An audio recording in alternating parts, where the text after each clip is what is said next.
Hi everyone. Yeah, just anyway, I'm not really dressed appropriately for this, but just let me try to get this adjusted.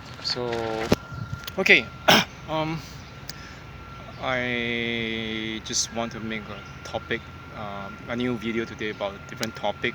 I've been actually talking about this with one friend of mine, it's pretty funny, but if you think about it, um, it seems to be a pretty common topic that crops up in the area of encounters with narcissists and narcissistic abuse. I'm actually making this video about the narcissist relationship, the weird relationship that narcissists have with their own bodies. Okay, for those who are not even aware, actually, I'm pretty sure most people are aware of that. Narcissists seem to have a pretty strange relationship with their bodies. Why do I say that?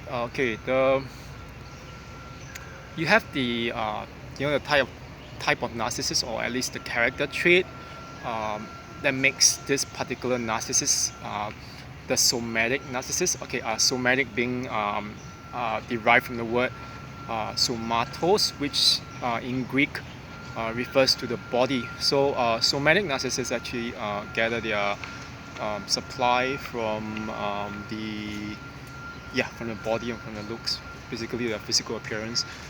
You get a lot of this sense of somatic narcissism based in areas like, let's say, the gym, not just the gym, but let's say health clubs, anywhere where they can preen and show off themselves, or even just things like ballrooms, whatever, the places where in public they can show off their physical appearances and show how I'm very good looking, I'm very beautiful, I'm very pretty, I'm very handsome, things like that. So so I think that the thing about somatic narcissists is that on the surface level, they seem to really um, project themselves as really confident and very, if not they're not confident, even if they're very shy. Um, they seem to have a really strong obsession with their body as a source of supply and attention. So let's say that if they just as much as gain 1 pound, you or even lose 1 pound of, let's say, muscle, or whatever, they seem to overreact a lot of times. That's one aspect of that. The somatic narcissist, one of them that I know is actually formerly in my life, 6 years ago. At that point in my life was really really wrecked. It was like I knew of like a bunch of people who were really narcissistic, and they were either covert, that means the hidden kind of narcissist, or they were really overt narcissists. And the thing about the somatic narcissist, that one particular one of them was he was actually always commenting about his own body to me and other people, saying, this part of my body is not good enough, like whatever. But it's kind of odd, considering that you have there you have this person in his or her, his late 20s, talking about I don't think I have enough muscle on this part of the body, whatever. And yet the strange thing was that you have them putting up their pictures of their bodies on, their bodies and their physics or whatever, or their, including their faces, on social media. And this avenues actually become the area, the places where they get their supply. They actually use these social media websites with their pictures to solicit for hookups and casual sex online with either like a guy or girl or whatever. Or them being them, they are trisexuals, they'll try anything. So that's one thing about the somatic narcissist. They tend to have a really strange relationship with the body. It's like, on the one hand, they need their body. They need their body to actually get your attention. They will be saying, I'm really so good looking, or whatever. Or on the flip side, they'll be saying, I'm not good enough. But actually, they do look good in a way. Even if they don't look good, they look relatively presentable.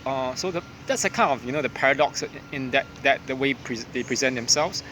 But there was another thing that I think that I came across this video recently by this life coach, Telsha, T-E-L-S-H-A, on this channel. The T, or yeah, the T as in the cup of tea that you drink, the T on NPD and relationships. So in her recent video, she was talking about this particular strange smell that hangs around narcissists. I'm not sure what she was exactly referring. I mean, I can't be really perfectly sure.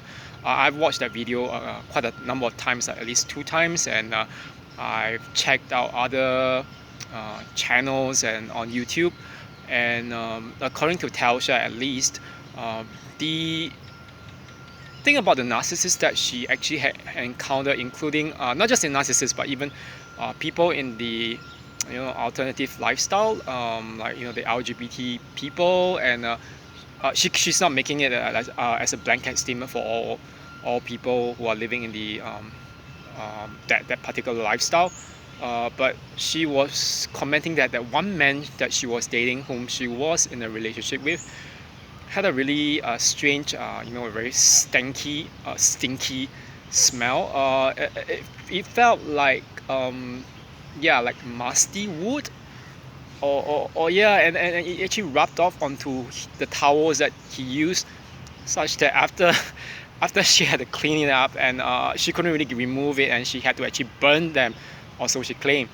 I I kind of find it odd, because if there was one, back to the whole thing about that particular narcissist that I knew, one of them, that one somatic narcissist that I kind of knew, it was kind of weird, because I remember that on one occasion, the I mean, it was like a coffee, yeah, it was coffee or tea over like lunch hour on one day, and I was like talking about the smell that hangs around narcissists. There was a pretty strange phenomena that happened on that day itself. I was at Starbucks, and so was that that the other narcissists. I mean, back when we were still in communication. And on the other end of the table, I made the table in Starbucks. It was open. It was open there, and there was a fly. There was a fly, a random fly, buzzing around that narcissist's face. And it was strange, because that fly basically left me alone, and I was like, wait. And I was also helping that person to shoo away the fly. But I mean, the fly seems to be really, really attracted to that particular narcissist. And I mean, at that point in time, I wasn't very sure, like, about this kind of things like narcissism, whether someone is a narcissist. But it was very funny, and one thing was that the fly was seemingly detecting some strange smell that I either my human nose couldn't detect, or that or either that or the narcissist was emitting that particular strange smell that attracted the fly. I have no idea, but it was just strange. The fly was just constantly buzzing around the narcissist's face, and it wasn't like it wasn't as if there was anything like sweet or rotting nearby. It was in a cafe, so there was like a cup of, like, I was drinking a cup of tea, and that narcissist drink a cup of some frothy cappuccino or macchiato or something, whatever. But it's strange. Yeah, it's really, really strange. And so I know my friends will be like, oh, they'll be thinking, is that for real? Yeah, it's pretty real. It's like the fly was just flying around the narcissist's face, and I was just like, okay. That scene was imprinted on my face. I mean, in my mind, and I was thinking, okay, what's going on? And I mean, I didn't really talk anymore to that person after that time. But it was just the idea that, are they giving off a weird smell, or a smell that only flies or fruit flies can pick up. And I mean, we all know that flies don't hover around or buzz around people who smell nice, who like who wear perfume and stuff, because it's not the kind of things they are looking out for. They are attracted to really bad smells, smells of decaying food, and or even smells of something that is kind of like putrefying. It's like scavenger flies and things like that. But it's so weird. So you have these two things about narcissists and their relationship to the body. It doesn't seem to match up. So you have that, like, the narcissist who's like obsessed with their bodies and their faces. They'll be saying things like that song in Fergie from Black Eyed Peas. She said, "I'll be up in the gym, working on my fitness. He's my witness." And when the boys go rah rah, they be lining down the block just to see what I got. It is that thing. The first thing about the narcissist, they want attention. They'll be working on the gym. They'll be going somewhere where they can show off their bodies, and that's the one thing. But they don't seem to even take very good care of themselves, like physically. I mean, they're either being self-deprecating about it at the same time while they do show it off. And on the other hand is the smell. I'm not sure whether anyone has ever actually encountered that. I know for once that I have actually encountered that. I can't say they're nice smelling. They don't seem to have a very good toilet manners or something like that. And it's for some people who, for some of these narcissists who claim to have like showered at least like twice a day or more. The fact that they had that strange, rather weird smell, that dank wood or musty wood smell that hangs around them, it doesn't make sense to me. And I can only joke and tell friends, it's the stank of death.